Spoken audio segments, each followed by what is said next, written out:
लोग तो कहते हैं ना कि अपने आप को मारते हैं डॉलरों के लिए। वज़ीरिस्तान में आप आए ना, आपको पता हो कि RPG-7 का फायर भी सामने से आ रहा है, AK-47 का भी आ रहा है, 12.7 का भी आ रहा है, नीचे माइंस भी हैं। आप पाँव रखेंगे तो उड़ जाएंगे। तो मुझे बताएं, हर जगह से फायर आ रहा हो तो इतना दिल गुर्दा चाहिए वहाँ पे लड़ने के लिए। हर दुनिया में सबसे प्यारी चीज़ हर एक इंसान को है अपनी जान, और जान फिर प्लॉट के लिए देना। मैं आपको प्लॉट देता हूँ, गोली मारता हूँ, फिर प्लॉट दे देता हूँ, फिर आप दे।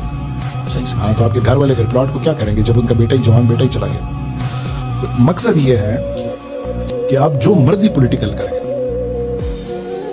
कम से कम वो मेरे जवान का और मेरे अफसर का दिल ना दुखाए। मैं इस टॉपिक पे बड़ा टची होता हूँ क्योंकि मैं फिर नहीं बर्दाश्त नहीं होता। मैं अब रिटायर हूँ, लेकिन मेरे में खून वही फौज वाला है। मैंने रिस्क खाया है। कुछ बात होती है, मुझे तकलीफ होती है, तो लोग तो बात कर जाते हैं, लेकिन उनको ये नहीं पता उनके दिल पे क्या गुजरती है।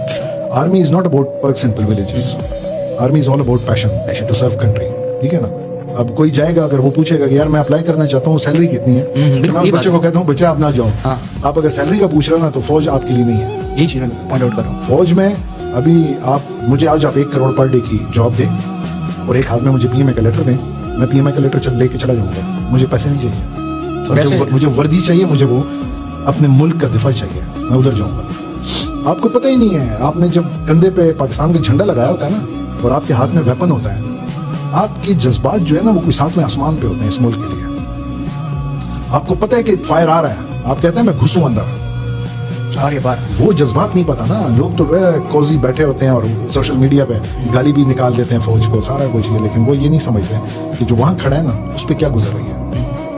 कोई बात इतनी होती नहीं है, सबूत भी नहीं होता, लेकिन लोग बस गालियां शुरू कर देते हैं, लोग तोहमत लगाना शुरू। इंशाल्लाह इंडिया की हिम्मत भी नहीं हो सकती अटैक करने की। अगर पैसे से और वेपन से जंग जीती जाती तो अमेरिका वियतनाम में जीत जाता, अमेरिका अफगानिस्तान में जीत जाता, अमेरिका इराक में जीत जाता। हर जगह से वो भागा है। तो व्हाट डज इट मीन? पैसा और टेक्नोलॉजी से जंग नहीं जीती जा सकती। जंग जीती जा सकती है जिगरे से। हम छोटा मुल्क है ना, लेकिन अपने हमारी एक ही नस्ल है, हमारी पाकिस्तानी नस्ल है। मुसलमान है अल्हम्दुलिल्लाह सारे। लड़ेंगे तो अल्लाह की राह पे लड़ेंगे और अपने मुल्क के लिए लड़ेंगे। आप इंडिया की कौमियतें चेक करें ना, कितनी कौमियत है।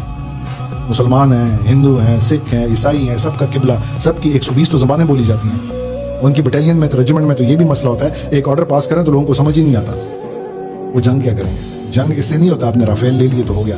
राफेल को चलाने वाला जो बैठा हुआ है ना, उसका जिगरा, always a man behind the gun, वो लड़ता है। तो वो उसके लिए अल्हम्दुलिल्लाह हमारे पास टेक्नोलॉजी नहीं है, इसलिए हमारी ट्रेनिंग बहुत सख्त है। किसी ने पूछा ना कि यार आपके SSG वाले या फौज में ट्रेनिंग बड़ी सख्त होती है। हम इसलिए कहते हैं ट्रेनिंग सख्त इसलिए कि हमारे पास वो टेक्नोलॉजी नहीं है जो अमेरिका के पास है। तो हम उसको कवर किससे करते हैं? ट्रेनिंग से। तो कोई नहीं, सचिन में है ना तो लड़ रहे हैं, सचिन में बैठे हुए हैं, कोई मसला नहीं है। हमारे पास वो अमेरिकन टेक्नोलॉजी है, वो जो इनके पास है वो हमारे पास नहीं है। क्या किया? अगर हमारे पास जहाज है अपने, अगर 100 जहाज हैं तो उनके पास 1000 हैं, तो अभिनंदन को गिराया ना।